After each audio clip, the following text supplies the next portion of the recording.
সময় আমরা কারোর নীরবতাকে তার দুর্বলতা ভেবে বসি। হতেই পারে সেই ব্যক্তি উত্তর দিতে চাইছেন না, হতে পারে অন্য কোনো কারণ আছে যা আমরা বুঝতেই পারছি না। সেই জন্য তাকে দুর্বল ভেবে নেওয়া অনুচিত। দেখতে গেলে এই বিশাল সমুদ্র এও কিন্তু নীরব, শান্ত হয়। কিন্তু যখন সে রুদ্র মূর্তি ধারণ করে তখন কি হয়? সমগ্র সংসারকে বিনাশের পথে নিয়ে যায় এই সমুদ্র, প্রলয় সৃষ্টি করে। সেই জন্য কারোর সহ্য শক্তিকে দুর্বলতা বলে মনে করবেন না। কারণ যদি এই নীরবতা নিজেকে ভেঙে বেরিয়ে আসে, তাহলে তা বিনাশের সমস্ত সীমা পার করে যেতে পারে। তাই এই নীরবতাকে সবসময় বুঝুন, সবসময় একে সম্মান করতে শিখুন, আর আমার সাথে ভালোবেসে বলুন, রাধা রাধা। জীবনে যখনই কোনো কঠিন কাজ আমাদের সামনে আসে, তখন আমরা কারোর না কারোর থেকে সাহায্য চাই, যেটা উচিত। কিন্তু যদি যে কোনো ছোটখাটো বিষয়ে আমরা সাহায্য চাইতে শুরু করি, তাহলে কি হবে? তাহলে আমরা নিজেদের সামর্থ্য, নিজেদের যোগ্যতাকে কখনো বাড়তেই দেব না, না আমাদের শক্তি কখনো বাড়বে। কারণ এটা আমাদের অভ্যেস হয়ে যাবে। যাই ঘটুক, আমরা কারোর থেকে সাহায্য চাইতে চলে যাব, এটাই আমাদের স্বভাব হয়ে যাবে। সেই জন্য আমাদের যেটা করা উচিত সেটা হলো, যতক্ষণ না আর কোনো উপায় থাকছে ততক্ষণ আপনি কারোর থেকে সাহায্য চাইতে যাবেন না। চেষ্টা করুন, যা সংকট থাকুক, সমস্যা থাকুক, পরিস্থিতি যতই কঠিন হোক, নিজে সমাধান করতে চেষ্টা করুন। যতটা পারবেন আত্মনির্ভর হওয়ার চেষ্টা করুন। যদি এটা করতে পারেন, তাহলে আপনি অনেক কিছু শিখবেন। দিন প্রতিদিন আপনার জীবন আরো বেশি উজ্জ্বল হয়ে উঠবে, ব্যক্তিত্বের বিকাশ ঘটবে, আপনার শক্তি বৃদ্ধি পাবে, যোগ্যতা বৃদ্ধি পাবে, আত্মবিশ্বাস জেগে উঠবে, আর আত্মনির্ভর হয়ে মন বলবে, রাধা রাধা। আপনি কখনো পর্বতের শিখরে উঠেছেন? আপনি দেখতে পাবেন পর্বতের পদতলে প্রচুর সুন্দর ফুল রয়েছে, সবুজ বনানী রয়েছে। যত আপনি ওপরে উঠতে থাকবেন, তত ফুল কমতে থাকবে, সবুজ বনানী কমতে থাকবে। আরো কিছুটা ওপরে উঠলে কাঁটা জাতীয় গাছ দেখতে পাবেন, শুকনো গাছ দেখতে পাবেন। আরো যদি ওপরে ওঠেন তাহলে পাষাণ দেখতে পাবেন। আরো উপরে উঠলে হিমখণ্ড দেখতে পাবেন। এই যে পর্বত, তা মনুষ্য জীবনের সব থেকে উত্তম উদাহরণ। মানুষ যখন সাফল্যের শিখরে পৌঁছতে চান, মহানুভবতার শিখরে পৌঁছতে চান, পথে যত আস্তে আস্তে উপরে উঠতে থাকেন, ততই ভৌতিক বস্তু তার থেকে বিচ্ছিন্ন হতে থাকে। যদি তিনি সেই ভৌতিক বস্তুগুলি ত্যাগ না করতে পারেন, তাহলে কখনোই সেই স্থানে পৌঁছতে পারবেন না। আর মানুষ যদি উচিত ত্যাগ করতে পারেন, পথে অগ্রসর হতে থাকেন, এগোতে থাকেন, তাহলে একদিন না একদিন তিনি মহানুভবতার, জ্ঞানের, সাফল্যের হিমের স্বাদ অবশ্যই লাভ করবেন। মনে রাখবেন, মানব জীবনের ত্যাগ হলো অত্যন্ত গুরুত্বপূর্ণ অংশ। আসুন আমার সাথে ভালোবেসে বলুন, রাধা রাধা। একবার একজন গুরু তার শিষ্যদের পরীক্ষা নিচ্ছিলেন। উনি ওনার প্রত্যেক শিষ্যকে একটি করে পাখি দিয়ে বললেন, সেই পাখির বলি দিতে হবে, কিন্তু এমন এক স্থানে যেখানে কেউ তাদের দেখতে পাচ্ছে না। প্রত্যেক শিষ্য নিজের যাত্রা শুরু করলো। কেউ ঘন বনে প্রবেশ করলো, কেউ অন্ধকার গুহায় প্রবেশ করলো, কেউ দূরে কোনো পর্বতের শিখরে পৌঁছে গেল। যে মুহূর্তে দেখলো তাদের কেউ দেখতে পাচ্ছে না, তারা সেই বলি দিতে চেষ্টা করলো। যেই বলি দিতে গেল, সেই পাখি আলোর কিরণে পরিবর্তিত হলো এবং লুপ্ত হয়ে গেল। একজন শিষ্য ছিল যে আবার গুরুর কাছে ফিরে এলো। সে বলল, ক্ষমা করবেন গুরুদেব, কিন্তু আমি এমন কোনো স্থান পেলাম না যেখানে কেউ আমাকে দেখতে পাচ্ছে না। অন্য কেউ না দেখতে পেলেও আমি নিজে দেখতে পাচ্ছিলাম, আমার অন্তর্মন দেখতে পাচ্ছিল। সেই শিষ্য বুঝতে পেরেছিল যে পরমাত্মার দৃষ্টি সবসময় তাকে দেখতে পাচ্ছে, আর ও কখনো অনুচিত কর্ম করতে পারবে না। আর শুধুমাত্র এই কারণে সেই শিষ্যই সেই পরীক্ষায় উত্তীর্ণ হলো। আসুন আর আমার সাথে ভালোবেসে বলুন, রাধা রাধা।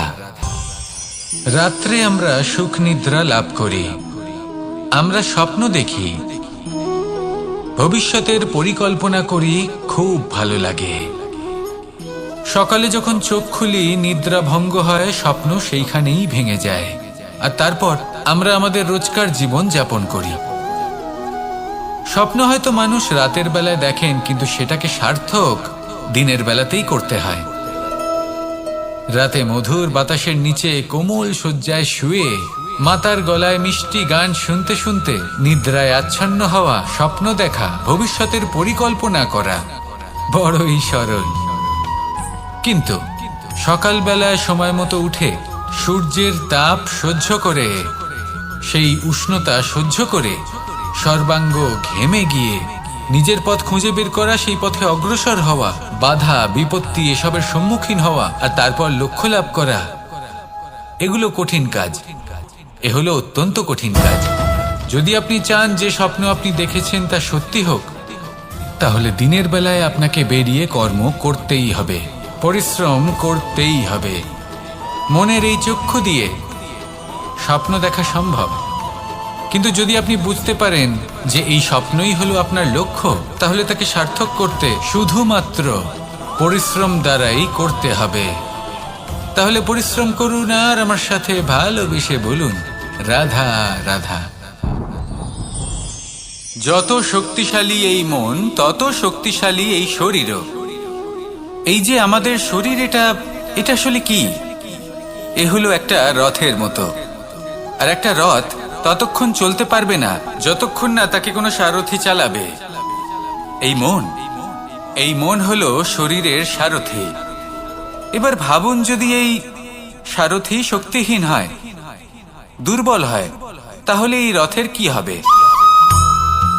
এটা উচিত পথে চলতে পারবে না, উচিত গতিতে চলতে পারবে না, মন মতো স্থানে এটা পৌঁছতেও পারবে না। সেই জন্য মনের শক্তি অত্যন্ত প্রয়োজনীয়। এবার মনের শক্তি আমরা কোথা থেকে লাভ করি? দৃঢ়তার শক্তি থেকে। এবার এই শক্তি আমরা কিভাবে বাড়াতে পারি? আমরা প্রতিদিন কিছু নতুন স্থির করি, কিছু ছোট কিছু বড়, আর যেই আমরা নতুন কিছু পূর্ণ করি, আমাদের মনের শক্তি বেড়ে যায়। আর যদি পূর্ণ না করতে পারি, মনের শক্তি কমে যায়।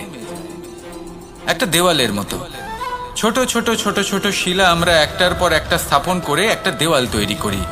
এতগুলো পাথর যখন একত্রিত হয়ে যায়, তখন এমন এক দেওয়াল তৈরি হয় যাকে ভাঙা প্রায় অসম্ভব হয়ে দাঁড়ায়। সেরকমই হয় মন এবং দৃঢ়তা। ছোট ছোট কাজ করে নিজের লক্ষ্য পূর্ণ করুন। এই লক্ষ্য যদি পূর্ণ হয়, তবে মনের শক্তি বাড়বে। কিছুটা এইভাবে যে যত বড়ই বিপদ আসুক না কেন, সেই বিপদ নিজে হার মেনে নেবে, কিন্তু আপনার মন ততটাই শক্তিশালী থাকবে। তাই মনের শক্তি বাড়াতে থাকুন, যাতে আপনি উচিত পথে চলতে পারেন, উচিত গতিতে চলেন, আর মনোবাঞ্ছিত স্থানে পৌঁছতে পারেন। তবেই এই মন প্রসন্ন হয়ে বলবে রাধা রাধা। আজ আমরা দুই ধরনের ব্যক্তির বিষয়ে কথা বলবো। প্রথম জন হলেন যে প্রয়োজনের থেকে অনেক বেশি পরিমাণ ধন উপার্জন করে থাকেন। তার কাছে ততটা ধন থাকে যতটা তার প্রয়োজনও নেই, তারপরেও আরো ধন উপার্জন করতে চেষ্টা করতে থাকেন। সকল সম্ভব চেষ্টা করেন, সকল সম্ভব কর্ম করেন, তা সে উচিত কর্ম হোক বা অনুচিত, তাতে তাদের কিছুই যায় আসে না। তারা শুধুই এই সংসারের সকল সুখ ভোগ করতে চান, সকল স্বাচ্ছন্দ্য লাভ করতে চান। আজীবন তারা প্রচেষ্টাই করতে থাকেন। এবার এই করতে গিয়ে তারা ভারাক্রান্ত হয়ে সমস্যার সম্মুখীন হন। এনাদের সমগ্র জীবন এই চেষ্টাতেই চলে যায়, জীবন যাপন করার বদলে। অন্যদিকে আরেকজন ব্যক্তি, যিনি জানেন তার প্রয়োজন কতটুকু, আর শুধুমাত্র সেই পরিমাণ ধন অর্জন করেন, তার থেকে বেশি একটুও নয়। উনি যদি দুবেলা খেতে পান, মাথা গোজার ঠাঁই পেয়ে যান, সেটাই পর্যাপ্ত। তাতেই যে আপনি কখন আর কোথায় সন্তুষ্টি লাভ করবেন, কত কিছু লাভ করার পরে সন্তুষ্ট হবেন, এই উত্তর আপনি মন থেকে পাবেন। এই সমাজের চাহিদায় জড়িয়ে নিজেকে বিভ্রান্ত করবেন না। নিজের অন্তরের এই মিথ্যে অহংবোধকে প্রশ্রয় দিতে গিয়ে যদি আপনি এরকম প্রয়াস করতে থাকেন, তাহলে জীবনযাপন কখন করবেন? থেমে যান, শান্ত হয়ে যান, নিজের অন্তর মনে নিমজ্জিত হয়ে দেখুন যে সন্তুষ্টি কোথায়। এই সন্তুষ্টি লাভ করুন। এই মন প্রসন্ন হয়ে বলবে, রাধা রাধা। কখনো কোনো বাগানের কোনো বৃক্ষকে দেখেছেন যেখানে সুগন্ধি ফুল থাকে, রসালো ফল থাকে? তখন মন প্রফুল্ল হয়ে ওঠে, মন থেকে সেই বৃক্ষের প্রতি ভালোবাসা জন্মায়। কিন্তু যিনি বাগানের মালিক, শুধুমাত্র তিনিই জানেন যে কিভাবে এই বৃক্ষকে আগলে রাখতে হয়, কিভাবে তার পরিচর্যা করলে এতে সুন্দর সুগন্ধি ফুল হবে, রসালো ফল হবে। কখনো কখনো প্রয়োজনের থেকে বেশি রোদ পেলে এই বৃক্ষগুলি শুকিয়ে যায়, প্রয়োজনের থেকে কম রোদ পেলেও এই বৃক্ষ কিন্তু শুকিয়ে যায়। প্রয়োজনের থেকে কম জল যদি পায়, এই বৃক্ষ শুকিয়ে যেতে পারে। প্রয়োজনের থেকে অতিরিক্ত জল যদি পায়, তখনও এই বৃক্ষের শিকড়গুলি নষ্ট হয়ে যেতে পারে। এবার এটাই কিন্তু আমাদের সংসারের সাথেও হয়। আমাদের সংসারের সকল প্রতিভাশালী ব্যক্তি, যেমন লেখক, বিচারক, প্রবক্তা, যোদ্ধা, এদের সবার ক্ষেত্রে এই কথাটাই প্রযোজ্য। যদি বেশি প্রশংসা করা হয়, তাহলেও এরা হারিয়ে যাবেন। প্রয়োজনের থেকে বেশি যদি নিন্দা করা হয়, তখনও তারা নত হয়ে পড়বেন। তাহলে আপনি এদের রক্ষা করুন এবং নিজেদেরও। মনে রাখবেন একটা কথা, জেনে রাখুন কখন কোন নিন্দায় আপনি লজ্জিত হবেন না, আর কখন কোন প্রশংসার দ্বারা নিজের মধ্যে অহংবোধ জাগ্রত করবেন না। এই মন সুপ্রসন্ন হয়ে বলবে, রাধা রাধা। যদি আমি কোনো বনে যাই, কোনো নির্জন বনে, সেই বনের বিষয়ে, সেই পথের বিষয়ে, গাছপালার বিষয়ে, পশুপক্ষীর বিষয়ে আমার যদি কোনো জ্ঞান না থাকে, সেই বনের ক্ষুদ্র থেকে ক্ষুদ্রতর অংশের বিষয়ে যদি আমার কোনো জ্ঞান না থাকে, তাহলে হতেই পারে সেই বনে কোথাও আমি হারিয়ে যাব। হয়তো এমনভাবে হারিয়ে যাব, কোনোদিনও বাইরেই বেরোতে পারবো না। তাই সেই বনের বিষয়ে জ্ঞান লাভ করা আবশ্যক। এটাই হলো শিক্ষা। জীবনে বেশিরভাগ মানুষই কেন অসফল হন? ওনারা একটা লক্ষ্য স্থির করেন, কিন্তু সেই পথের বিষয়ে তারা পর্যাপ্ত জ্ঞান অর্জন করেন না। সেই পথে কি বিপদ আসতে পারে প্রত্যেকটা পৃষ্ঠার জ্ঞান তাদের নেই, আর সেই জন্যই তারা অসফল হন। আপনি জীবনে যখনই কোনো লক্ষ্য স্থির করবেন, কোনো লক্ষ্য সাধন করবেন, পরিকল্পনার সাথে সেই পথে অগ্রসর হন। সেই পথকে বোঝার চেষ্টা করুন, সেই পথের বিপদ সম্পর্কে জ্ঞান লাভ করুন, সব কিছু জানার চেষ্টা করুন, অজানা তথ্য আহরণ করুন, আর তারপর সেই লক্ষ্যের প্রতি নিজেকে সমর্পিত করুন। তবেই আপনি সাফল্য লাভ করবেন। আর এই মন প্রসন্ন হয়ে বলবে, রাধা রাধা। আপনি নিশ্চয়ই কখনো অনুভব করেছেন, যদি কোনো নির্মল ব্যক্তির কাছে গিয়ে বসেন, তাহলে মনে নির্মল অনুভূতি হয়, এই মন শান্ত হয়ে যায়। সেইখানেই কোনো দুশ্চরিত্র মানুষের কাছে গিয়ে বসলে এই মন বিচলিত হয়ে যায়। কারণটা কি? কারণ যে ব্যক্তি নির্মল মনের, তিনি সবার মধ্যে নির্মলতা ছড়িয়ে দেন। আমাদের অন্তরে যা থাকে আমরা সেটাই সবার মধ্যে বিতরণ করি। যদি আপনি এই সংসারে শুভ বোধ ছড়িয়ে দিতে চান, তাহলে প্রথমে শুভ গ্রহণ করুন, তা অর্জন করুন। এই সংসারে জ্ঞানের শক্তি লাভ করুন, আর সেই জ্ঞানের শক্তি সংসারে বিতরণ করুন। শান্তি এবং সন্তোষ প্রদান করুন। কারণ যেমন বীজ এই সংসারে বপন করবেন, তেমনই ফল আপনি লাভ করবেন। যেমন দেবেন তেমন ফিরেও পাবেন। এই সংসারে জ্ঞান প্রদান করুন, শান্তি প্রদান করুন, সন্তুষ্টি প্রদান করুন। এই সংসারে ভালোবাসা বিতরণ করুন, আর এই প্রেম ভাব নিয়েই বলুন, রাধা রাধা। এই সংসারে সবথেকে বেশি মূল্যবান কি হতে পারে? সময়। সমগ্র পৃথিবীর সমগ্র সম্পত্তি ব্যবহার করেও সময়ের একটা মুহূর্ত লাভ করা যায় না, এতটাই বেশি মূল্যবান। আর এই সময়কেই আপনি হেলায় নষ্ট করতে থাকেন, এর সদ্ব্যবহার করেন না, নিজের স্বপ্ন পূরণ করেন না। আর যখন এই সময় পার হয়ে যায়, তখন মনে হয় আর তো সময় অবশিষ্ট নেই। এটা হলো অনুচিত। তাই এই সময়ের সদ্ব্যবহার করুন, শ্রেষ্ঠ কর্ম করুন, সেই সকল কর্ম করুন যা আপনি করতে চান। সেই সকল স্বপ্ন পূরণ করুন। এই সময় ব্যর্থ হতে দেবেন না। এই সময় কারোর জন্য থেমে থাকে না। আর একবার এই সময় পার হয়ে গেলে আর আপনি তার সদ্ব্যবহার না করলে এই সময়ই এসে আপনার বিনাশ ঘটাবে। এই সময়কে সম্মান করুন আর আমার সাথে ভালোবেসে বলুন, রাধা রাধা। এই সংসারে দুই ধরনের মানুষ দেখা যায়, এক সরল, দুই জটিল। এবার এই যে সরল ব্যক্তি থাকে তাদের এই সমাজ দুর্বল মনে করে। এমনিতে দেখতে গেলে জলও সরল, বায়ুও সরল। ওনারা যেদিকে চাইবেন প্রবাহিত হতে পারেন, এনাদের যে আকার দেবেন সেটাই ধারণ করবেন। কিন্তু এরা বাস্তব রূপ ধারণ করলে তখন কি হয়? এই জল এমন এক ধারায় পরিণত হয় যে অনেক বড় বড় পাথরকে খণ্ডিত করে দিতে পারে। এই বায়ু এমন এক চক্রবাতে পরিণত হয় যা সংসারে বিনাশ ডেকে আনে। তাই যে ব্যক্তি সরল তার সরলতাকে সম্মান করুন, তাকে সম্মান করুন, তাকে ভালোবাসা দিন। আর আমার সাথে ভালোবেসে বলুন, রাধা রাধা। খেলা খেলতে কে না ভালোবাসেন? আমরা প্রত্যেকেই যখন সময় পাই, সুযোগ পাই, তখনই আমরা কোনো খেলা খেলি।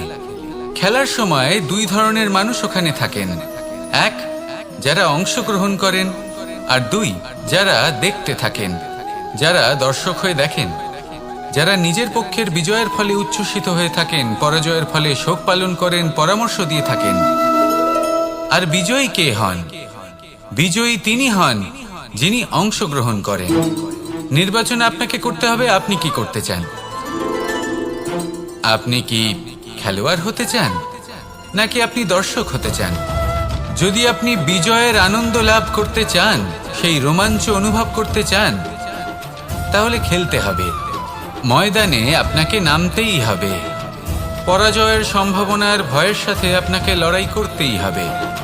বিপক্ষের আহ্বানকে স্বীকার করতেই হবে, খেলোয়াড় হয়ে উঠতে হবে। তবেই এই বিজয়ের সম্ভাবনা থাকবে। আসলে কি, দর্শক হয়ে পরামর্শ দেওয়া অত্যন্ত সহজ। ময়দানে নেমে অংশগ্রহণ করা অত্যন্ত কঠিন। আর এখানে যেটা সহজ তা আপনাকে বিজয়ের পথে কখনোই নিয়ে যাবে না। আসুন আমার সাথে ভালোবেসে বলুন, রাধা রাধা। এই সংসারে মানুষ জন্মগ্রহণ করেন, বড় হতে থাকেন, পুরুষার্থ লাভ করেন, অর্জন করেন। অর্জন করা আসলে কি? বেশিরভাগ মানুষ বলেন অর্জন করা অর্থাৎ ধন সম্পত্তি অর্জন করা। আর কি অর্জন করা যায়? আর কি লাভ করা যায়? আসল প্রশ্ন হলো এটাই যে কি এমন আছে যা বাস্তব রূপে অর্জন করার যোগ্য। তা হলো ব্যবহার, জ্ঞান এবং সন্তোষ। কেন? কারণ আপনি যখন এই সংসার ছেড়ে চলে যাবেন, তখন আপনার ধন সম্পত্তি আপনাকে বিদায় জানাতে আসবে না। আপনাকে বিদায় জানাতে আসবে আপনার আপনজন, যাদের সাথে আপনার সুসম্পর্ক ছিল। সমগ্র সংসারে সহস্র মানুষ ধন অর্জন করে থাকেন। শ্রেষ্ঠ মানুষ হলেন তিনি যিনি ব্যবহার, জ্ঞান এবং সন্তোষ অর্জন করে থাকেন, একে সকলের মধ্যে বিতরণ করেন।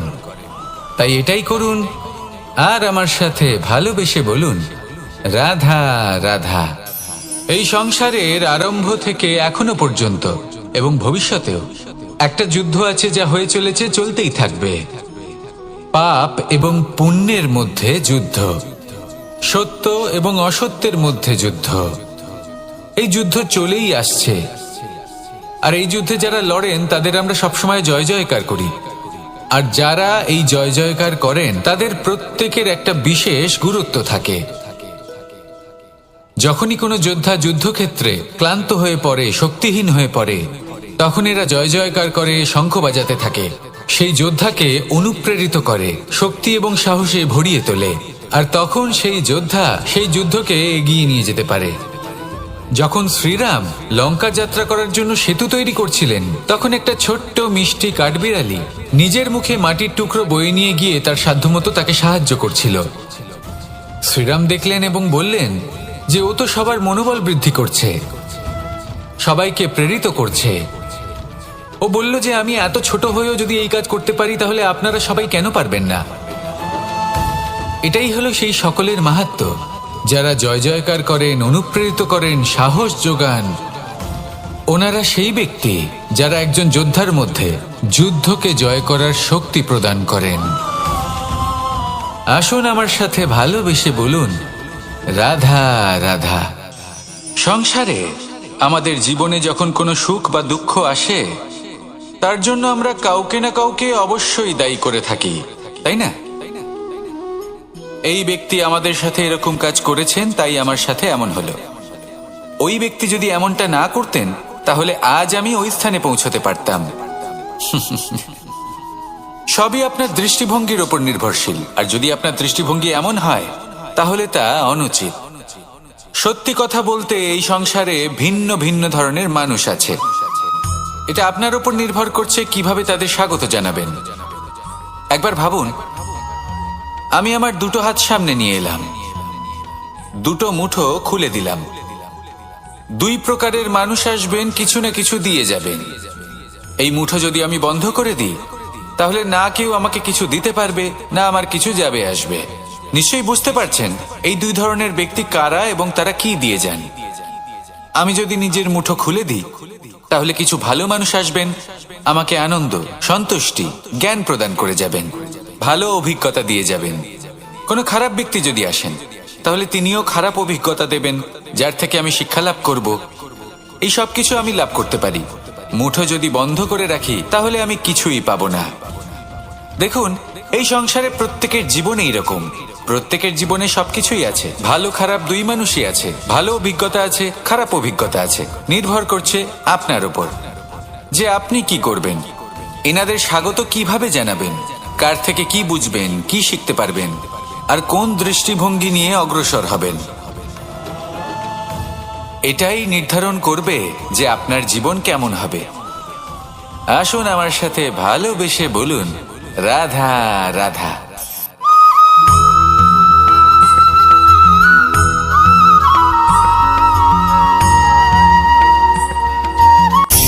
মহাভারতে অনেক যোদ্ধারা অংশগ্রহণ করেছিলেন। সবাই ছিলেন শ্রেষ্ঠ কুলের।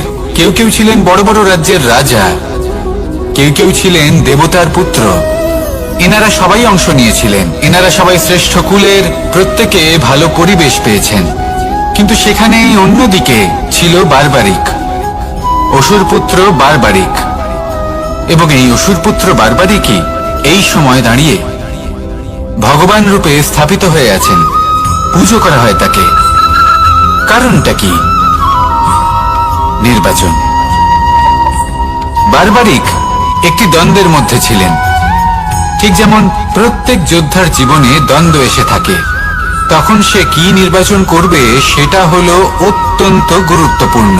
বারবারিকের কাছে এত শক্তি ছিল যে একটি মাত্র বাণ প্রয়োগ করে সবাইকে নাশ করতে পারত। দ্বন্দ্ব ছিল একটাই, যে ও নির্বাচন করতেই পারছিল না কোন পক্ষ হয়ে যুদ্ধ করবে। ওর নির্বাচন ছিল এটাই যে ও কোনো পক্ষের হয়েই যুদ্ধ করবে না, বরং নিজের মস্তক সে দান করবে। আর এই কর্মের কারণে, এই নির্বাচনের কারণে আজকের সময়ে দাঁড়িয়ে ওকে ঘাটুশ্যাম রূপে পুজো করা হয়। মনে রাখবেন, শুধু আপনার ব্যক্তিত্ব গুরুত্বপূর্ণ নয়, আপনি কোথা থেকে আসছেন, কোন কুলে আপনার জন্ম, শুধুমাত্র সেটা গুরুত্বপূর্ণ নয়। সব থেকে বেশি গুরুত্বপূর্ণ হলো আপনার কর্ম, আপনার নির্বাচন। আসুন আমার সাথে ভালোবেসে বলুন, রাধা রাধা। যখন আমরা মৌন থাকি তখন আমরা কতটা শক্তি ব্যয় করি, বিন্দুমাত্র নয়। সেখানেই যখন আমরা রুষ্ট হই তখন আমরা কতটা শক্তি ব্যয় করি। আমাদের রক্ত গরম হয়ে ওঠে, চোখ থেকে যেন অগ্নি বর্ষা হয়, আমরা চিৎকার করতে থাকি, জোরে কথা বলি, কখনো কখনো আমরা অনুচিত কর্ম করে বসি। সবকিছুই ক্রোধের বশে করি। এবার এই ক্রোধকে মৌনতায় পরিণত করতে হবে। এই কাজটা চোখে দেখা যায় না, এই কাজ সরল নয়, এই কাজ হলো অত্যন্ত কঠিন, এবং এই কাজই শ্রেষ্ঠ।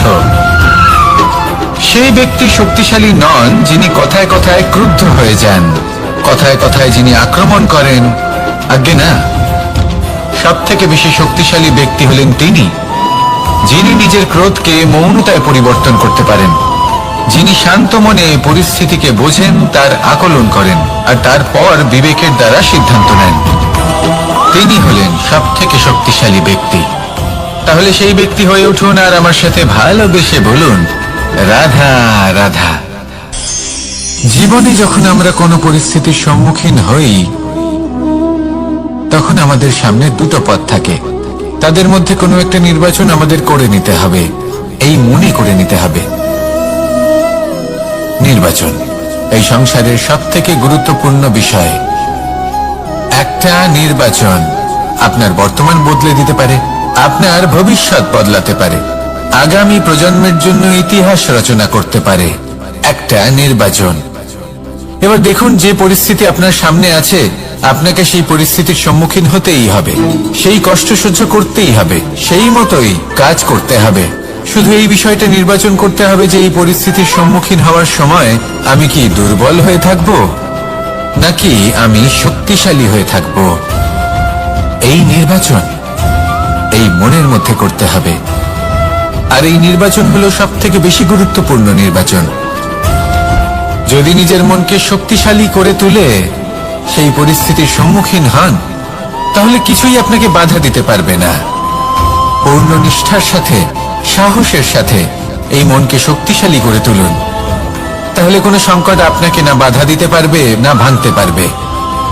আপনি নিজে সাফল্যের শিখরে পৌঁছতে পারবেন আর এই মন প্রসন্ন হয়ে বলবে, রাধা রাধা। জীবনের সব থেকে বেশি মূল্যবান বস্তু কি? ধন, স্বর্ণ, মাণিক্য, আভূষণ? না, এই সব কিছু মিলিয়েও সময়ের এক মুহূর্তের সামনে মলিন হয়ে পড়ে। এক মুহূর্ত যা এক দরিদ্রকে রাজা করতে পারে, যা এক রাজাকেও দরিদ্র করতে পারে। একটি মুহূর্ত যা আপনার আত্মবিশ্বাসকে পর্বতের শিখরে পৌঁছে দিতে পারে, একটি মুহূর্ত যা আপনার অস্তিত্বকে গভীর সাগরে বিলীন করে দিতে পারে। একটি মুহূর্তের খেলা। সব সময় জীবনে সেই ব্যক্তিকে সম্মান করুন, শ্রদ্ধা করুন, যিনি আপনার জন্য সময় বের করে থাকেন। সব সময় সেই ব্যক্তির প্রতি নিষ্ঠাবান থাকুন, যেই ব্যক্তি খারাপ সময় আপনার পাশে দাঁড়িয়ে থাকে। এই সময় সব থেকে বেশি মূল্যবান। আসুন আমার সাথে ভালোবেসে বলুন, রাধা রাধা। প্রজাপতি দেখেছেন? কি সুন্দর হয়, তাই না? এই প্রজাপতি, ওদের দিকে তাকালে নিজের অজান্তেই নিজের মুখে হাসি ফুটে ওঠে। কিন্তু এই প্রজাপতি জন্ম থেকেই এমন দেখতে হয় না। জন্ম থেকে এদের কাছে ডানা থাকে না, এরা উড়তেও পারে না। যখন একটি প্রজাপতি জন্ম নেয়, তখন প্রথমে ডিম অবস্থায় থাকে সে। আস্তে আস্তে সেই কবচ সে ভেঙে ফেলে, খুব পরিশ্রম করতে হয় তাকে। তারপর কীটের আকার ধারণ করে সে চলতে থাকে। অনেক কষ্ট সহ্য করতে হয়, অনেক পরিশ্রম করতে হয়। তারপর তার রূপ বদলে যায়, তারপরে তার ডানা গজায়, তারপরে সে উড়তে পারে। এই নিরন্তর পরিশ্রমই সাফল্যের মূল মন্ত্র হয়। কখনো কখনো প্রতিভাও কম পড়ে যায় যদি নিরন্তর পরিশ্রম না করা হয়, যদি সমর্পণের ভাব মনে না থাকে, দৃঢ় নিষ্ঠা না থাকে। আর কখনো কখনো সেই ব্যক্তি যার মধ্যে বিশেষ প্রতিভা থাকে না, সেই ব্যক্তি নিরন্তর পরিশ্রম করে, নিজের মনে সমর্পণের বোধ জাগিয়ে তোলে, দৃঢ় নিষ্ঠার সাথে কর্ম করে আর সাফল্য লাভ করে।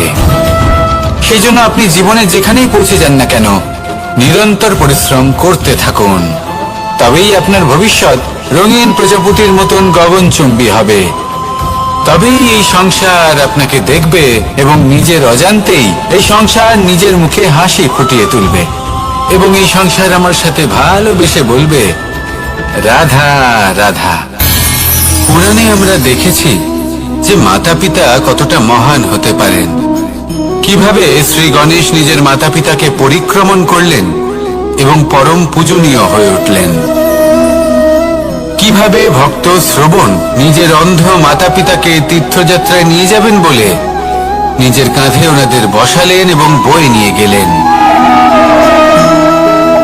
এরকম অনেক অমূল্য শিক্ষা আমরা লাভ করে থাকি পুরাণ থেকে, কিন্তু এসব কথা হলো পুরাণের কথা। কথা বলা যাক আমাদের জীবন নিয়ে। আমাদের এই জীবনে আমাদের মাতা পিতা কেন আমাদের কাছে এতটা অমূল্য? কেন আমরা ওনাদের এতটা ভালোবাসি? কেন আমরা ওনাদের এত সম্মান করি? আর কেনই বা ওনাদের এতটা সম্মান করা উচিত? মমতার কারণে। মায়ের মনের এক ধরনের মমতা, পিতারও এক ধরনের মমতা। এই দুইয়ের মমতা ভিন্ন, কিন্তু এনাদের দুজনের মমতার কেন্দ্রবিন্দু হলো এনাদের সন্তান। মাতা মমতার কারণে সকালে তাড়াতাড়ি উঠে পড়েন, খাবার তৈরি করেন, এটা ভাবেন যে আমার সন্তান যেন অভুক্ত না থাকে। অন্যদিকে পিতা ইচ্ছে না থাকা সত্ত্বেও নিজের মমতাবোধের কারণে নিজের সন্তানের প্রতি কঠোর হন, তাকে জ্ঞান প্রদান করেন, শিক্ষা প্রদান করেন, কারণ উনি চান যে ওনার সন্তান যেন পরবর্তীতে উন্নতি করে, কখনো অভুক্ত না থাকে। এটাই হলো মমতা মাতা পিতার। আর এই মমতা সংসারের অন্য কোথাও আপনি পাবেন না। তাই সবসময় নিজের মাতা পিতাকে সম্মান করুন, ওনাদের ভালোবাসুন, যতটা ইচ্ছে ভালোবাসুন। আর এই ভালোবাসার সাথেই বলুন রাধা রাধা। সম্পর্ক হলো আমাদের জীবনের একটি আধার। কিছু সম্পর্ক এমন যা আমরা জন্মসূত্রে লাভ করি, যেমন পরিবার, মা বাবা। কিছু সম্পর্ক আছে যে আমরা জীবনে অর্জন করে থাকি, তা সে প্রেমের হোক, স্নেহের হোক বা বন্ধুত্বের। এই সকল সম্পর্ক লাভ করার বা গড়ে তোলার 5টি ধাপ রয়েছে। প্রথম ধাপ, কোনো ব্যক্তির সাথে আলাপ হওয়া, তার সাথে কথা বলা বা তাকে দেখা। দ্বিতীয় ধাপ, সে ব্যক্তিকে আমাদের ভালো লাগা। তৃতীয় ধাপ, আমাদের এটা চাইতে শুরু করা যে জীবনে এই ব্যক্তি যেন আমাদের বন্ধু হন, আমাদের জীবনে থাকেন, বা আমাদের কাউকে ভালোবেসে ফেলা। আর এটা আমাদের ভাবা বা চাওয়া যে সেই ব্যক্তি যেন আজীবন আমার সাথে থাকেন, আমার জীবনে আমার সাথী হয়ে। চতুর্থ ধাপ, লাভ করা। এবার এই ধাপটি অনেক মানুষের পক্ষেই খুবই সরল হয়, বড়ই সরল ভাবে নিজেদের সঙ্গীকে লাভ করে থাকেন। কিছু মানুষের জন্য এই ধাপ অত্যন্ত কঠিন হয়ে থাকে। অনেক প্রতিকূল পরিস্থিতির উপর জয়লাভ করে তারা সঙ্গীকে লাভ করেন, কিন্তু লাভ অবশ্যই করেন। এরপরে আসে পঞ্চম, অন্তিম এবং সব থেকে গুরুত্বপূর্ণ ধাপ। সেটা হলো সেই সম্পর্ক পালন করা। এটা হলো এমন এক বিষয় যা প্রত্যেক মানুষের শেখা উচিত। যদি ব্যক্তি নিজের জীবনে সম্পর্ক রক্ষা করতে শিখে যান, তবে প্রত্যেক সম্পর্ক তার জীবনকে স্বর্গ করে তুলবে। আসুন আর আমার সাথে ভালোবেসে বলুন রাধা রাধা।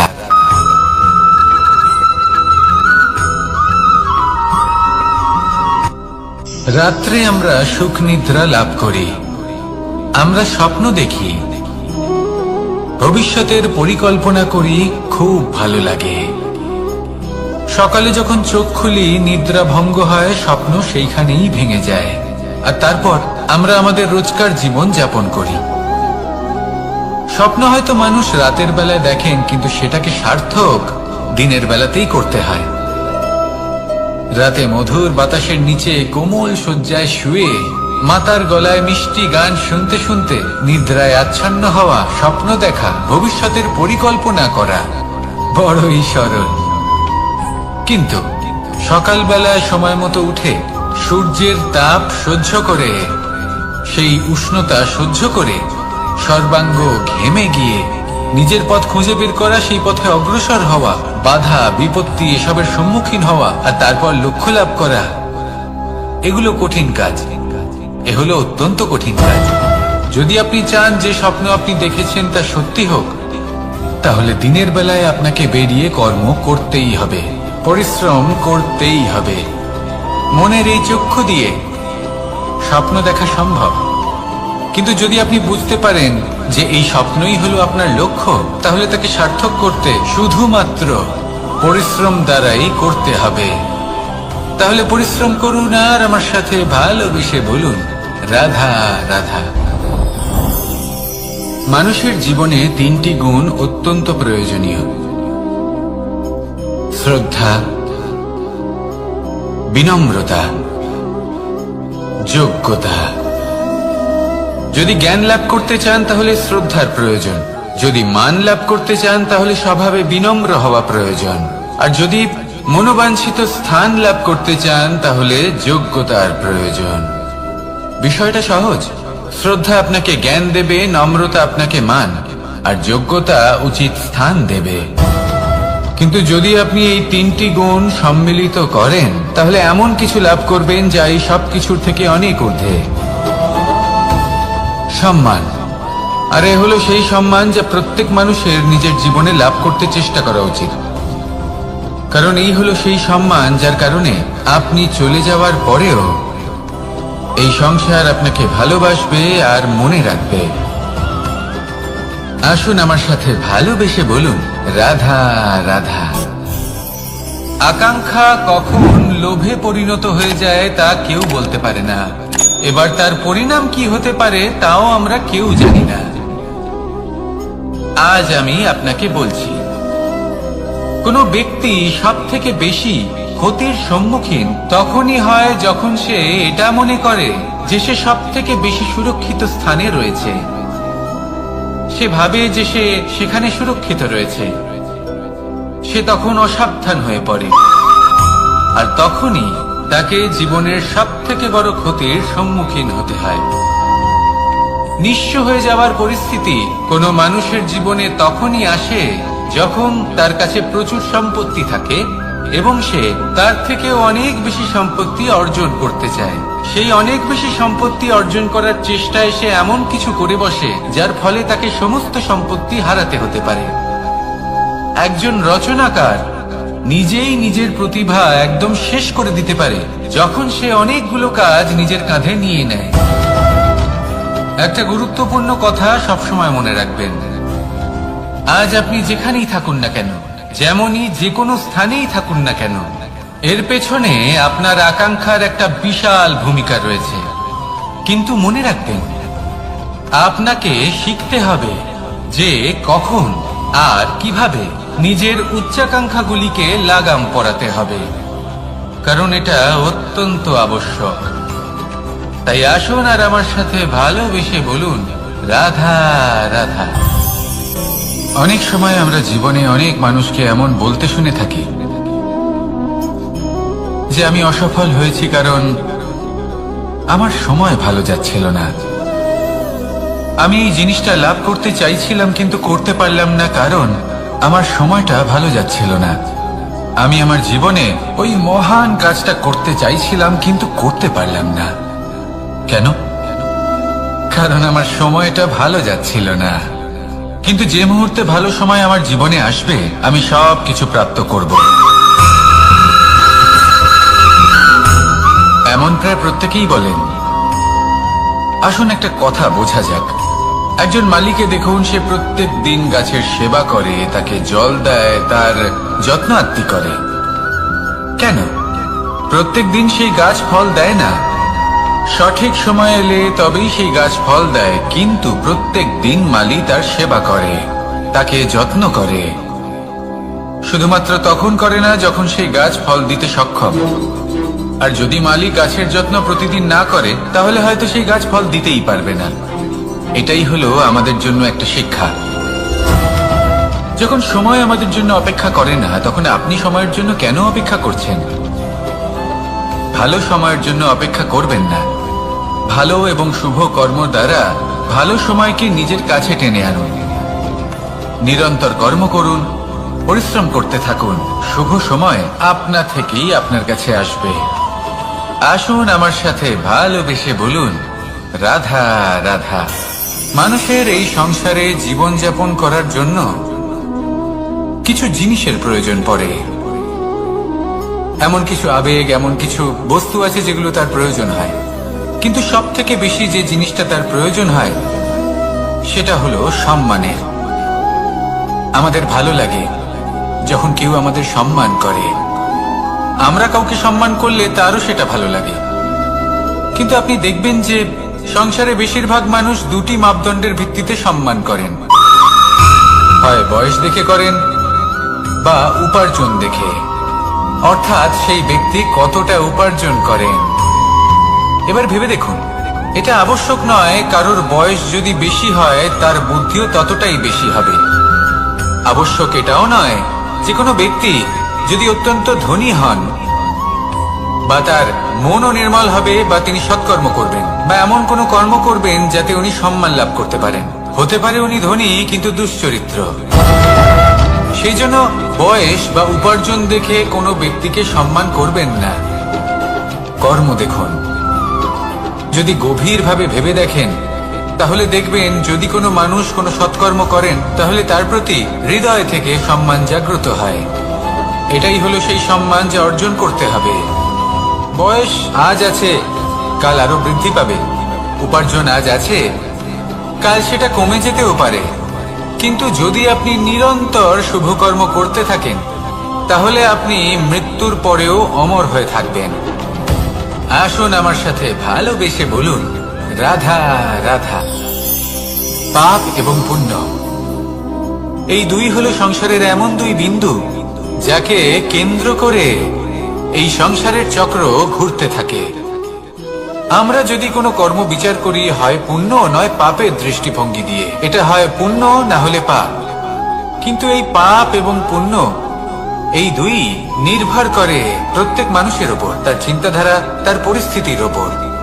ধরুন এমন একজন মানুষ যিনি অনেক দিন ধরে বনে পথ হারিয়েছেন, অনেক দিন হয়তো উনি কোনো খাবার খাননি। এবার এমন পরিস্থিতি চলে এসছে যে এবার যদি উনি খাবার না খান তাহলে হয়তো জীবিতই থাকবেন না। আর এমন অবস্থায় ওনার সামনে যদি কোনো প্রাণী আসে তাহলে তাকে শিকার করা, এটা কিন্তু তার কাছে পাপ নয়, এটা তো জীবিত থাকার একমাত্র উপায়। এটা তার কাছে পুণ্য সম। আর যদি আমি এমন একজন ব্যক্তির কথা বলি যিনি সরল, যিনি একটি সুখী, শান্ত, সুরক্ষিত জীবনযাপন করছেন, তার কাছে কিন্তু এটা পাপ। এইরকমই এই সংসারে ভিন্ন ভিন্ন পরিভাষা আছে পাপ এবং পুণ্যের। তার মধ্যে যদি আমি আপনাকে একটি সরল পরিভাষা দিই, সেটা হলো জীবনে যখনই কোনো কর্ম করবেন সেটা নিয়ে একটু ভেবে দেখুন যে এই যে কাজটা আমি করছি তার ফলে এই যে অন্য মানুষেরা আছেন এই সংসারে তারা কি দুঃখ পাবেন? যদি তারা দুঃখ পান তাহলে সেটা পাপ। যদি আপনি এমন কোনো কর্ম করেন যার ফলে অন্যরা প্রসন্নতা লাভ করেন, তাদের মুখে হাসি ফুটে ওঠে, যদি তারা প্রেরিত হন, জীবনে সামনে এগোতে পারেন, তাদের বিকাশ হয়, তাহলে এটা হলো পুণ্য। তাই জীবনে সবসময় পুণ্য করতে থাকুন আর আমার সাথে ভালোবেসে বলুন, রাধা রাধা। বনস্পতি ফলনের জন্য আমাদের কিসের প্রয়োজন পড়ে? একটু ধরিত্রীর, একটু পরিশ্রমের আর একটা বীজের।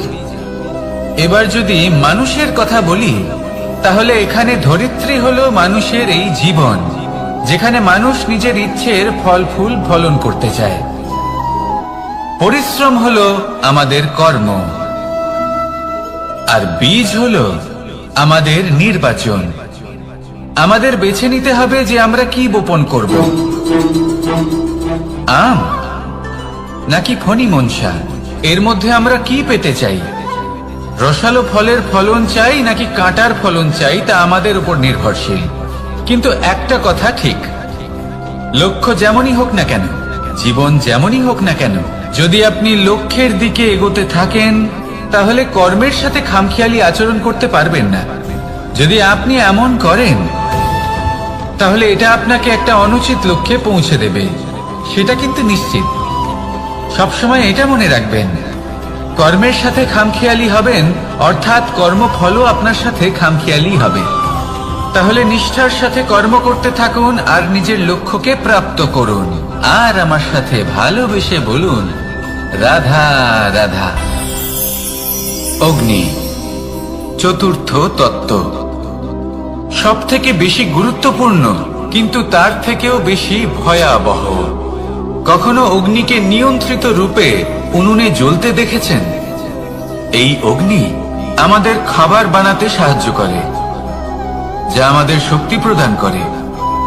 কিন্তু এই অগ্নি যখন বিচলিত হয়ে, অনিয়ন্ত্রিত হয়ে কোন বনের আগুন হয়ে ওঠে, তখন মহা বিনাশ ঘটে যায়। আপনারই অন্তরের ঊর্জা হলো এই অগ্নি। এটা আপনার শক্তিও, আপনার ক্রোধও। একে ব্যবহার কিভাবে করবেন তা আপনারই হাতে। যদি কোনো ব্যক্তি নিজের অন্তরের এই ঊর্জাকে ব্যবহার করেন শক্তির রূপে, তাহলে সে বিকাশ ঘটাতে পারে, নির্মাণ ঘটাতে পারে। কিন্তু যদি কোনো ব্যক্তি তার অন্তরের ঊর্জাকে বিধ্বংসী অস্ত্র বানিয়ে ফেলেন, তাহলে নিশ্চিত রূপে মহা বিনাশ ঘটতে পারে, যাতে বিনাশ তারও অবশ্যই হবে। অনেক বছর পূর্বে এমনই এক আগুনের দ্বারা এই সুন্দর পৃথিবীর নির্মাণ হয়েছিল। আর অনেক বছর পূর্বে এমন এক আগুনেই সমস্ত জীব এবং সংসার বিলুপ্ত হয়ে গেছিল। এবার আপনি আপনার অন্তরের ঊর্জা দ্বারা বিনাশ ঘটাতে চান নাকি নির্মাণ ঘটাতে চান, সেই সিদ্ধান্ত আপনারই। আসুন আমার সাথে ভালোবেসে বলুন, রাধা রাধা। কখনো কখনো এমন হয়, আমরা আমাদের বাড়ির উঠোনে বীজ বপন করি, আর তা বিকশিত হয় একটা সুন্দর বৃক্ষে। তার শাখাগুলি প্রতিবেশীর বাড়ি পর্যন্ত পৌঁছয়। ফলের বর্ষণ প্রতিবেশীর বাড়িতেও হয়ে থাকে। আর আমরা ভাবি গাছ আমরা উৎপন্ন করব, আর ফল খাবেন আপনারা। এই কেমন কথা হলো? আপনাকে এই কথা বুঝতে হবে যে এসব হলো ভৌতিক বস্তু, সাংসারিক বস্তু।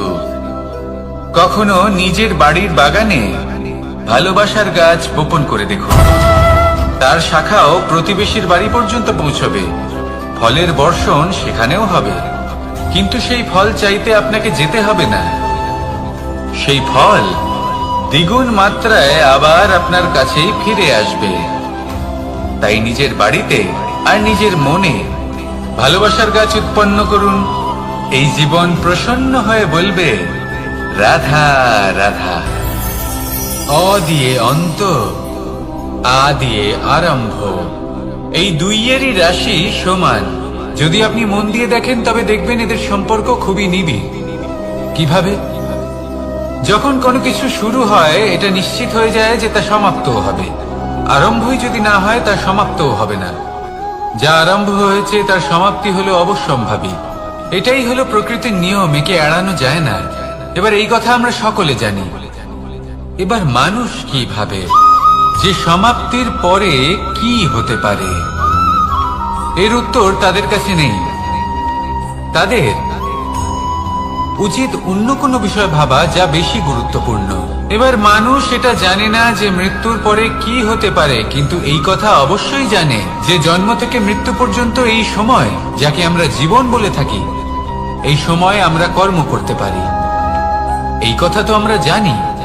তাহলে এমন কি কর্ম করা যেতে পারে যা আমাদের সমাপ্তির পরও আমাদের প্রাসঙ্গিক করে রাখতে পারে, এই বিষয়ে ভাবা উচিত। যে জন্মগ্রহণ করেছে তার মৃত্যু হবেই, এটা সাধারণ বিষয়। কিন্তু ইতিহাস আজও সেই সকল মানুষজনকে স্মরণ করেন যাদের এই সংসার তাদের মৃত্যু নয়, বরং তাদের জীবনকালে যে কর্ম তারা করেছেন তার দ্বারা মনে রাখেন। সেই কর্মের কারণে এই সংসারে তাদের নাম, তাদের কর্ম, তাদের ব্যক্তিত্ব, তাদের কীর্তি অমর হয়ে থাকে এবং থাকবে। আপনার কাছে এতটা সময় নেই যতটা আপনার মনে হচ্ছে আপনার কাছে আছে। সেই জন্য যত শীঘ্র সম্ভব শ্রেষ্ঠ কর্ম করুন, যতটা পারবেন ততটা অধিক সুকর্ম করুন। এই সংসারে নিজেকে অমর করে তুলুন আপনার মৃত্যুর পরেও। আর আমার সাথে ভালোবেসে বলুন, রাধা রাধা। ওমা, এ কি? আমি কখন থেকে এখানে অপেক্ষা করছি, হাত পেতে দাঁড়িয়ে রয়েছি যাতে একটা ফল আমার হাতে এসে পড়ে এবং সেটা আমি খেতে পারি। কখন থেকে অপেক্ষা করছি, কিন্তু সেটা হচ্ছেই না। এবার আপনি বলবেন যে এসব কি বলছি, এ কি অদ্ভুত কথা বলছি। যদি ফল খেতে হয় তাহলে আমাকে বৃক্ষে চড়তে হবে, ফলের কাছে পৌঁছতে হবে, তবেই তো ফল পাবো। এবারে এটা অত্যন্ত সহজ ব্যাপার, কিন্তু এই বিষয়টা আপনি নিজের জীবনের প্রসঙ্গে ভেবে দেখুন। লক্ষ্য কোথায় আছে আপনি জানেন, সেই লক্ষ্যে পৌঁছানোর পথ কি সেটাও আপনি জানেন, সেই পথে চলার ক্ষমতাও আপনার রয়েছে, কিন্তু তাও আপনি নিজের লক্ষ্য লাভ করতে পারছেন না। কেন? কারণ আপনি অপেক্ষা করছেন যে লক্ষ্য আপনার সামনে চলে আসবে, কিন্তু তা হয় না।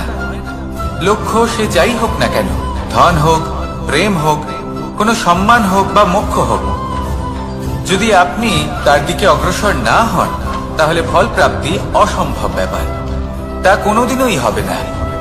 সেই জন্য আপনার চোখের সামনে আপনি যদি নিজের লক্ষ্যকে দেখতে পান তাহলে উঠুন এবং সেই দিকে অগ্রসর হতে শুরু করুন। নিজের অন্তরের সকল অশুভ গুণ দূর করুন, অলসতা ত্যাগ করুন, অজ্ঞানতা ত্যাগ করে দিন এবং চলতে থাকুন। অবশ্যই মনোবাঞ্ছিত ফল লাভ করতে পারবেন। মনে রাখবেন, চলতে থাকলে তবেই লক্ষ্য প্রাপ্তি হবে। অপেক্ষার দ্বারা শুধুমাত্র মৃত্যু লাভ হবে। আসুন আমার সাথে ভালোবেসে বলুন, রাধা রাধা। পাখি কখন জন্ম নেয়, কখন উড়তে শেখে, কখন বাসা বানাতে শেখে, কখন নিজের মৃত্যু লাভ করে, এসব আমাদের মধ্যে কেউ জানি না। কিন্তু পাখি একটা কথা খুব ভালো করে জানে, যে এই সংসারে ও যা কিছুই করুক না কেন, এই সংসারের ওকে নিয়ে কিচ্ছু যায় আসে না। এবার আমরা কি করি? কোনো কাজ করার আগে আমরা এটা ভাবি যে এই সংসার যদি আমাকে দেখে ফেলে তাহলে কে জানে এই সংসার কি ভাববে, আমার প্রতিচ্ছবি কেমন তৈরি হবে কে জানে, কে জানে কি হবে আদি ইত্যাদি। এই সব ভাবনায় আমরা মগ্ন হয়ে যাই। কিছুটা এমন ভাবে মগ্ন হই যে বর্তমানের কর্মের এই জীবনের যাত্রাপথে সেই সময়ের আনন্দ উপভোগ করতে ভুলে যাই। এবার দেখুন একটা পাখি কি করে, ওর কর্ম হলো গান গেয়ে চলা। ওই পাখি গেয়ে চলে, কেউ ওর গান শুনুক বা না শুনুক, কেউ আদৌ শুনছে কিনা সেই বিষয়টা নিয়ে সেই পাখির কিছুই যায় আসে না। সেই পাখি নিজের কর্ম করতে থাকে। হয়তো সেই জন্যই আপনি কখনো কোনো পাখিকে কাঁদতে দেখবেন না। এরকমই আপনাকে নিজেকে গড়ে তুলতে হবে। প্রথমে নিজেকে জিজ্ঞেস করুন, এই যে কর্ম আমি করতে চলেছি সেটা কি উচিত? যদি আপনার মনে হয় সেটা উচিত তাহলে সেটা প্রমাণ করুন। এটা ভাববেন না যে এই সংসার কি ভাববে। আসুন আর আমার সাথে ভালোবেসে বলুন, রাধা। বনের মধ্যে যদি আপনি কোনো বিষাক্ত সাপ দেখেন তাহলে কি করবেন? আপনি তখনই তার থেকে দূরে পালাতে চেষ্টা করবেন। আর এটা কেন করবেন? নিজের রক্ষার্থে। এই কথা আমি নয় মেনে নিলাম, কিন্তু নিজের জীবনে এটা করেন না কেন? আপনি যেখানেই যান, যে স্থানেই যান না কেন, প্রত্যেক সময় প্রত্যেক মুহূর্তে এমন বিষাক্ত সাপ আপনি অবশ্যই খুঁজে পাবেন। আর সেই সাপ নয় যাদের আপনি বনে খুঁজে পাবেন, এরা হলো সেই সাপ যা আপনাকে পাপ করতে বাধ্য করবে। আপনার অন্তরের বাসনা, ক্রোধ, অহংকার, লোভ, ঈর্ষা এদের বৃদ্ধি ঘটাবে। দেখুন, বনের এই সাপ আপনাকে একবার ছেড়ে দিতেও পারে, ছোবল নাও মারতে পারে, কিন্তু এই যে পাপরূপী সাপ আছে তা অবশ্যই ছোবল মারবে।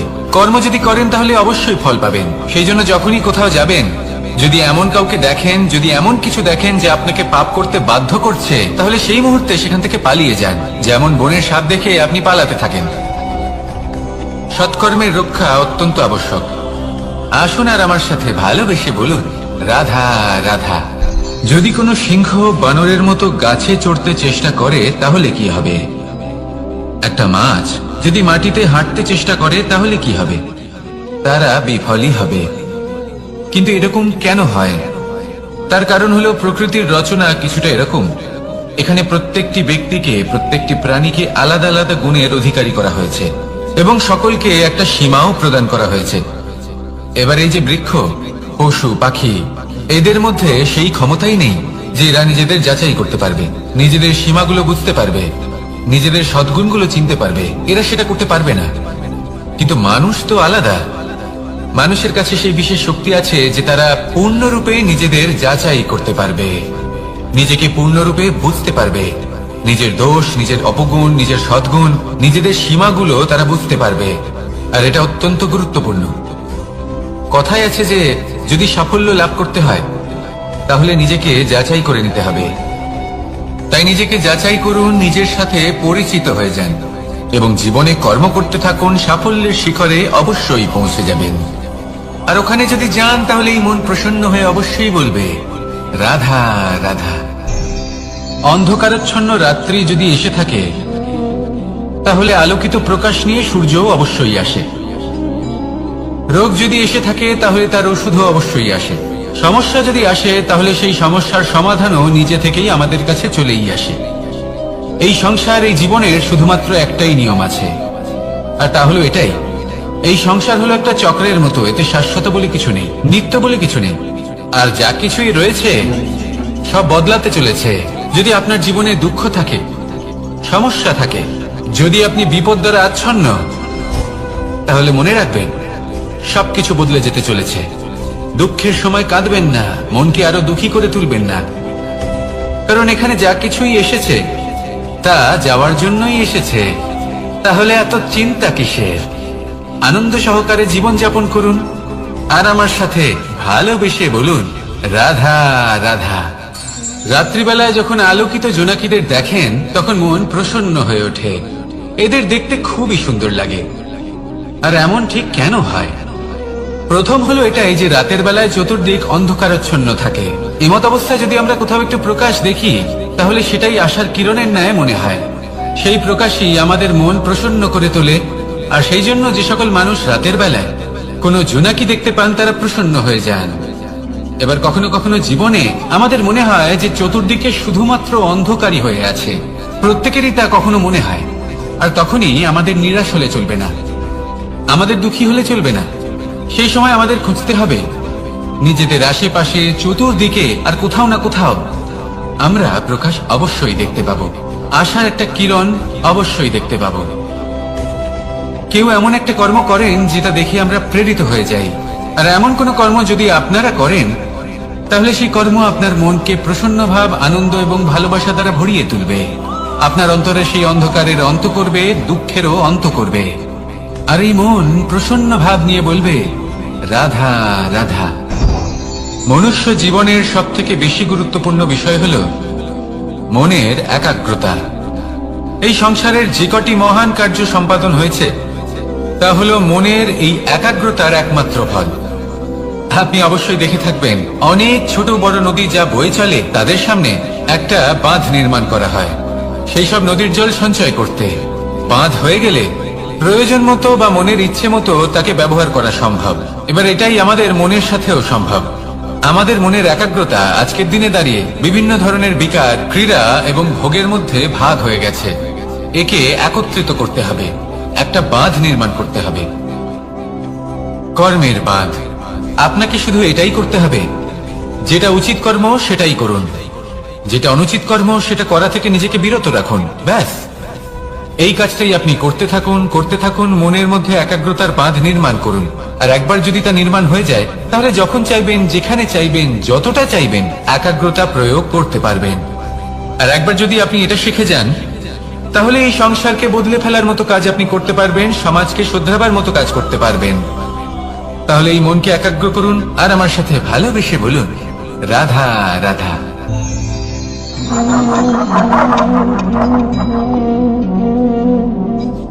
কোন ব্যক্তিকে নিশ্চয়ই দেখেছেন যিনি নিজে কাঠ কাটার এই কাজে নিপুণ এবং অভিজ্ঞ। এবার আপনারা দেখবেন যে তার মনোযোগ সমস্ত কাঠের ওপর থাকে না, তার মনোযোগ থাকে শুধুমাত্র একটা কাঠের ছোট্ট একটি অংশের উপর, যেখান থেকে তার টুকরো করা হচ্ছে। কিন্তু সেটা উনি কেন করেন? যদি এটা উনি না করেন তাহলে সেই কাঠ সঠিক পদ্ধতি এবং তাড়াতাড়ি কাটা যাবে না। জীবনেও তাই হয়ে থাকে। আপনি হয়তো কোনো লক্ষ্য স্থির করেছেন বা পথ নির্বাচন করেছেন বা কাজ স্থির করেছেন যেটা আপনি করেই ছাড়বেন। তাহলে নিজের সম্পূর্ণ মনোযোগ শুধুমাত্র তার উপর কেন্দ্রীভূত করুন। যদি আপনার মন এদিক ওদিক তাকাতে থাকে, অস্থির হয়ে পড়ে, বিচলিত হয়ে পড়ে, যদি তা হয়ে থাকে তাহলে আপনি অবশ্যই অসফল হবেন। তাই কর্মঠ থাকুন, নিরন্তর কর্ম করতে থাকুন এবং পূর্ণ মনোযোগ দিয়ে নিজের কাজ করুন। নিজের পথে অগ্রসর হন বা নিজের লক্ষ্য প্রাপ্ত করতে চেষ্টা করুন। তারপর দেখুন কি হয়, কিভাবে উচিত পথে এবং তীব্র গতিতে আপনার লক্ষ্য আপনার কাছেই পৌঁছে যায়। আর আপনার এই মন প্রসন্ন হয়ে বলে রাধা রাধা। কখনো কোনো নদীকে দেখেছেন? একই আকার, একই স্থান, শুধু প্রবাহিত হতে থাকে। এর মধ্যে কখনো কোনো অপদ্রব্য ফেলে দেখুন, দেখবেন সেটা বেশিক্ষণ সেখানে থাকে না। সেটা নদীর সাথে বইতে থাকে আর বয়ে যেতে যেতে সাগরে সমাহিত হয়ে যায় আর শেষ পর্যন্ত সাগর সেটাকে তটে ফেলে দেয়। কিছুটা এমন হওয়া উচিত আমাদের বিচারধারাও। এক স্থানে তা স্থগিত হওয়া উচিত নয়, এটা সবসময় প্রবাহমান হওয়া উচিত। তবেই আমাদের চেতনা, আমাদের মূল্যবোধ এবং আমাদের স্মৃতি এই তিনটি শ্রেষ্ঠ থাকবে। আর এটাই হলো পুকুর এবং নদীর মধ্যে পার্থক্য। নদীতে জল সবসময় বয়ে চলে, সেই জন্য পবিত্র থাকে, শুদ্ধ থাকে এবং পরিষ্কার থাকে। আর সেখানে এই পুকুরের তলদেশে সব জমা হতে থাকে আর সেই জন্য তা অপবিত্র হয়ে যায়। তাই সবসময় এই বিচারধারা প্রবাহমান রাখুন। যদি মনে কোনো ভাবনা চলে আসে, সেখানেই থেকে যায় এবং বিদ্যে থাকে, তাহলে তা বের করে দিন, তাকেও বয়ে যেতে দিন, এবং তার যা উত্তর হবে তা সময়ের সাথে আপনার সামনেই চলে আসবে। শুধুই নদীর মতো প্রবাহমান হন আর আমার সাথে ভালোবেসে বলুন, রাধা রাধা। এই সংসারে সাফল্য লাভ করার জন্য জ্ঞানের প্রয়োজন হয়, পরিশ্রমের প্রয়োজন হয়, দৃঢ় নিষ্ঠার প্রয়োজন হয়, নিরন্তর চেষ্টা করা প্রয়োজনীয়। কিন্তু আরো কিছু আছে যা অত্যন্ত প্রয়োজনীয় এবং গুরুত্বপূর্ণ। তা হলো ভালো বন্ধু। তাদের থাকা অত্যন্ত প্রয়োজনীয়। যদি ভালো বন্ধু থাকে তাহলে সময় এলে তারা ঢাল হয়ে আপনাকে সুরক্ষা করবেন। সময় এলে অস্ত্রের মতো শত্রুকে সংহারও করবেন। যদি তিনি জ্ঞানী হন, তাদের মধ্যে সদ্গুণ থাকে, তাহলে এই সব গুণ আপনার মধ্যেও প্রবেশ করবে। তাহলে সাফল্যের জন্য ভালো বন্ধু পাওয়া অত্যন্ত প্রয়োজনীয়। কিন্তু শুধু বন্ধু কেন, ভালো শত্রুও থাকা প্রয়োজনীয়। এবার আপনি ভাববেন, আমি কি বললাম? যদি আপনার জীবনেও ভালো অর্থাৎ শক্তিশালী শত্রু থাকে, তাহলে আপনিও শক্তিশালী হতে থাকবেন।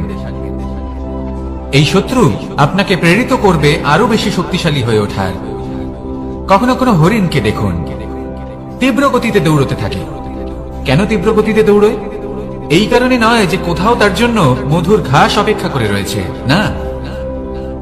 সে এই কারণে তীব্র গতিতে দৌড়য় কারণ সেটা না করলে তার পেছনে একটি সিংহ আছে যে ওকে নিজের ভোজন করে ফেলবে। তাই জীবনে বিপদ, সংকট, এই সবকিছুও হলো অত্যন্ত গুরুত্বপূর্ণ। তার সম্মুখীন হতে শিখুন আর আমার সাথে ভালোবেসে বলুন, রাধা রাধা। আমরা সবাই ফল খাই, কিন্তু আমাদের সেই ফলই প্রিয় হয় যে পরিপক্ক হয়ে ওঠে, যেটা নম্র হয়, আর যে ফল অনেক বেশি মিষ্টি আর সুস্বাদু হয়ে থাকে, যাদের রঙে বাহার দেখা যায়। সেইভাবে জীবনে আমরা নানান মানুষের সাথে পরিচিত হই, কিন্তু সেই মানুষই আমাদের মন ছুঁয়ে যায় যারা বিনম্র স্বভাবের, যাদের বাণী খুব মধুর, যাদের অন্তরে আত্মবিশ্বাসের একটা তেজ, একটা রং দেখা যায়। এবার এমন ব্যক্তি আমরা কি করে হব?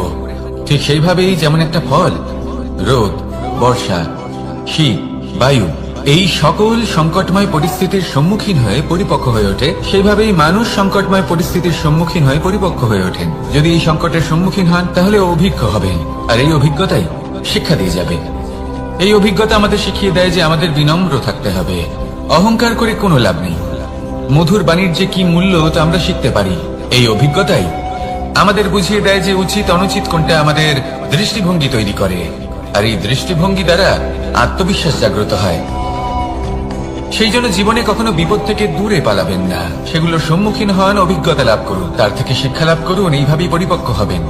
আসুন আমার সাথে ভালোবেসে বলুন, রাধা রাধা। ধন সঞ্চয় করা সম্ভব, আর সেই জন্য ধন সব থেকে বেশি মূল্যবান সম্পত্তি নয়। এবার আপনি বলবেন, আমি কি বলছি? এই ধন খুব মূল্যবান, আমরা সকলে অর্জন করতে ব্যস্ত।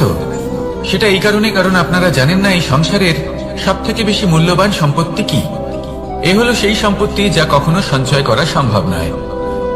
আপনার কাছে যতই ধন থাকুক, তা দিয়ে আপনি স্বাস্থ্য লাভ করতে পারেন, বাড়ি কিনতে পারেন, আদি ইত্যাদি, কিন্তু আপনি যতই ধনী হন না কেন, ফেলে আসা দিনের একটা মুহূর্ত আপনি লাভ করতে পারবেন না। এই একটা মুহূর্ত, এই সময়, এটাই হলো সংসারের সব থেকে মূল্যবান সম্পত্তি। একবার চলে গেলে তা কখনোই ফিরে আসে না। আর এই মুহূর্ত যতই চলে যাক না কেন, আমরা স্মৃতির মাধ্যমে সেগুলি যাপন করতে পারি, তার আনন্দ উপভোগ করতে পারি। আর যার সাথে আমরা সময় অতিবাহিত করেছি, তার স্মৃতিতে আমরা চিরকাল জীবিত থাকতে পারি। সেই জন্য সময় সব থেকে মূল্যবান সম্পত্তি, তাকে এইভাবে নষ্ট করবেন না।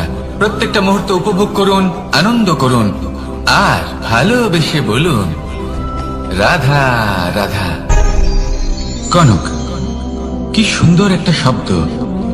এর অনেকগুলো রূপ রয়েছে, অনেকগুলো অর্থ রয়েছে। প্রথম অর্থ হলো স্বর্ণ, অর্থাৎ সম্পত্তি। দ্বিতীয় অর্থ ধুতুরা, অর্থাৎ গাছের ছোট একটা বীজ, যা কিনা অত্যন্ত শক্তিশালী হয়। যদি বেশি মাত্রায় এর প্রয়োগ করা হয় তাহলে এটা বিষময় হয়ে উঠতে পারে। এই হলো সেই ধুতুরা যার প্রয়োগ মহাদেবের পুজোতে করা হয়। এবার প্রশ্ন হলো এটাই যে এই স্বর্ণ এবং এই ধুতুরার মধ্যে মিল কি রয়েছে। মিল হলো এটাই যে এই দুটোই মানুষকে মত্ত করে তোলে। ধুতুরা মানুষকে তখন মত্ত করে যখন তাকে সেবন করা হয়, কিন্তু স্বর্ণ, ধন সম্পত্তি, মানুষ সেটা যতটাই অর্জন করে নেয় সেটাই যথেষ্ট। এই স্বর্ণ মানুষের ভাবনা চিন্তা করার ক্ষমতাকে বশ করে ফেলে।